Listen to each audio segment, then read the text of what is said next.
ఎయిర్పోర్ట్లు, పోర్టుల వంటి మౌలిక సదుపాయాల విస్తరణతోనే ఆంధ్రప్రదేశ్ అభివృద్ధి సాధ్యమని ఒంగోలు పార్లమెంటు సభ్యులు మాగుంట శ్రీనివాసులు రెడ్డి అన్నారు. ఒంగోలులో ఎయిర్పోర్టు నిర్మాణానికి సంబంధించి భూమి సేకరణపై గురువారం ఒంగోలు కలెక్టర్ కార్యాలయంలో జాయింట్ కలెక్టర్ ఆర్ గోపాలకృష్ణ ఆధ్వర్యంలో సమీక్ష సమావేశం నిర్వహించారు. ఈ సమావేశంలో పార్లమెంటు సభ్యులు Magunta Srinivasulu Reddy, Ongole MLA Damacharla Janardhan, Ongole mayor Gangada Sujatha, revenue అధికారులు పాల్గొన్నారు. అనంతరం ఒంగోలు ఎంపీ మాగుంట శ్రీనివాసులు రెడ్డి విలేకరులతో మాట్లాడుతూ తాను 2004లోనే ఒంగోలులో ఎయిర్పోర్ట్ నిర్మాణానికి సంబంధించి ప్రతిపాదించానని తెలిపారు. ఒంగోలు ప్రాంతానికి ఎయిర్పోర్ట్ చాలా అవసరమన్నారు. ఈ ప్రాంతంలో గ్రానైట్, అక్వా, పొగాకు పరిశ్రమలు ఉన్నాయని చెప్పారు. ఎయిర్పోర్ట్ నిర్మాణానికి సంబంధించి కొత్తపట్నం మండల పరిధిలోని అల్లూరు, ఆలూరు ప్రాంతాల్లో భూమిని కూడా గుర్తించడం జరిగిందన్నారు. కారణాంతరాల వల్ల అప్పట్లో ఎయిర్పోర్టు నిర్మాణం సాధ్యం కాలేదన్నారు. ఇటీవల ముఖ్యమంత్రి చంద్రబాబు నాయుడు రాష్ట్రంలో కొత్తగా 7 ఎయిర్పోర్ట్ల నిర్మాణం గురించి ప్రస్తావించారని, ఇందులో ఒంగోలు కూడా ఉందన్నారు. దీనిపై జాయింట్ కలెక్టర్ గతంలో ప్రతిపాదించిన 723 ఎకరాల భూమిని పరిశీలించడం జరిగిందన్నారు.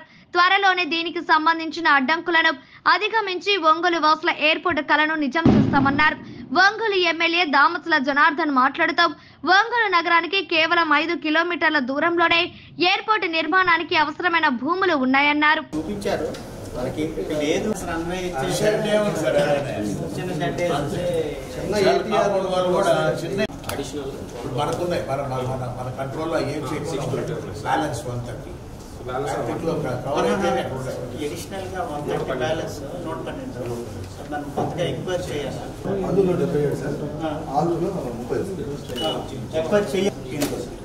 అంటే కొంచెం స్ట్రైట్ వచ్చారు సార్. ఇది బ్యూటిఫుల్ పార్ట్ ఏంటంటే లాంగ్ స్ట్రెచ్, మీ షటిల్ టెర్మినల్ లో ఇది మనం మంచిది అప్పుడు సెలెక్ట్ చేసింది రన్వే. మీరు ఫస్ట్ ఇప్పుడు ATR వచ్చేదానికి 1.2 నేను అది కూడా అడిగాను. 3.5 వరకు చూసాను. వచ్చేస్తారు సార్, ఇట్లా వస్తారు. ఎట్లా మన హిల్స్ భోగాపురం ఎయిర్పోర్ట్ లో చేసిన కొత్త మెథడాలజీ మన ప్రెజెంట్ సీఎం గారు అప్పుడు చెప్పారు. చాలా హై కాస్ట్ ఇచ్చాం మనకి. అవన్నీ చాలా బిగ్గా మనకి ల్యాండ్ ఎక్విజిషన్ కూడా అయిపోయింది. మనకి 100 acres కాబట్టి 3-4 months కొంచెం తీసుకుంటే ల్యాండింగ్ టేక్ ఆఫ్ అది ఇది ల్యాండింగ్ ఇది. ఇప్పుడు 3 కిలోమీటర్స్ అంటే ఏదో కట్టుకోవచ్చు. టెర్మినల్ కట్టేస్తారు. మీకు ఎంట్రన్స్ ఇక్కడ నుంచి కదా ఇక్కడ వచ్చేస్తుంది.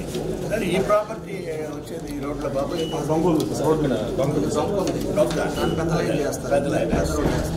గవర్నమెంట్దే కదా, ప్రైవేట్ ఏం కాదు. తీసుకుంటారు. ఇది పెద్ద ఎక్కువ దూరం లేదు మీకు.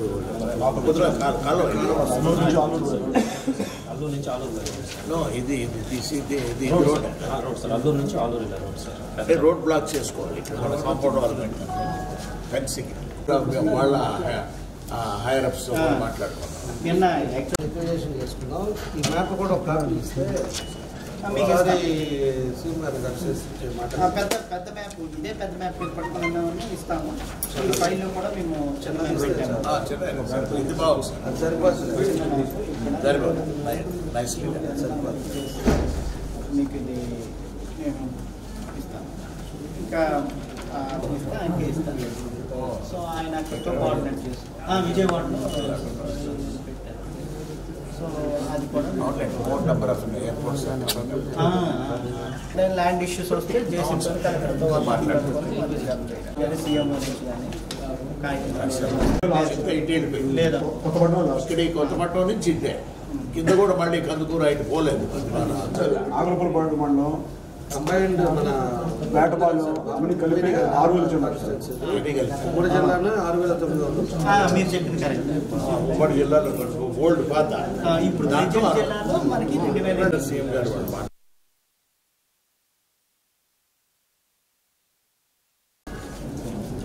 అవి కూడా ఎవరు కొనాలంటే అది కూడా గవర్నమెంట్దే ఉంటుంది. మీకే ఉంటుంది. సర్వే ఇక్కడి నుంచి ఇక్కడ డిస్టెన్స్ ఎంత ఉంది సార్? 400 మీటర్స్. అంతవరకు అంటే హైవే అంతే కదా sir. 7 kilometres.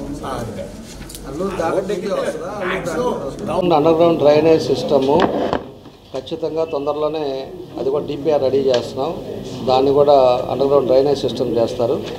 Underground drainage system చేసేటప్పుడు ఎక్కడెక్కడ మాస్టర్ ప్లాన్ ఉందో మాస్టర్ ప్లాన్లో ఏమన్నా డీవియేషన్స్ ఉన్నా లేకపోతే అది కొంచెం 60 అడుగుల రోడ్డు ఉంటే 40 అడుగులకు వచ్చి ఉంటే ఇవన్నీ కొంచెం తీయాల్సినవి ఉంటాయి.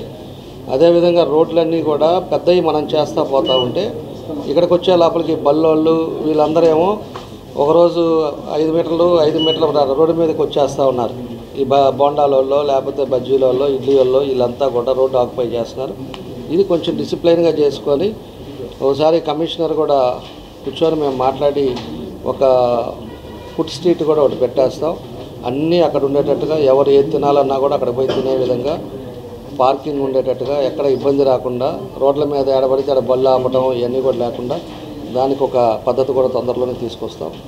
ఎవరైనా తినాలంటే అక్కడ పోయి తీసేటట్టు ఈ మటన్ సెంటర్లు కూడా ఎక్కడ పడితే అక్కడ పెట్టారు. రోడ్డు మీద చిన్న పిల్లలు స్కూల్కి వెళ్తుంటారు. వాళ్ళ ముందు మటన్లు కొట్టేసి ఏలాడదీస్తా ఇవన్నీ కూడా కొన్ని పద్ధతులు కాదు. మార్కెట్ పెట్టారు. మటన్ మార్కెట్ ఉంది, చికెన్ మార్కెట్ ఉంది, ఫిష్ మార్కెట్ ఉంది. ఎవరికి కావాలన్నా పోయి అక్కడ కొనుక్కుంటారు. చిన్నపిల్లలు రోడ్డు మీద మనం చూసాను 2-3 ప్లేసెస్లో ఏలాడదీస్తూ ఉన్నారు, కొడుతున్నారు ఆడ. ఇవన్నీ కరెక్ట్ కాదు. అవి వాళ్ళకు కూడా చెప్తాం, నోటీసులు ఇస్తాం, కొన్ని స్ట్రీమ్లైన్ చేస్తాం. ఒంగోలు డెవలప్మెంట్ అనేది ఖచ్చితంగా ఇదివరకు ఆగింది, కంప్లీట్ చేస్తాం. దాంతోపాటు కొన్ని కఠినమైన ప్రికాషన్స్ కూడా తీసుకుంటాం. అది మా కోసం కాదు, ప్రజల కోసం, ప్రజల శ్రేయస్ కోసం, బ్యూటిఫికేషన్ కోసం.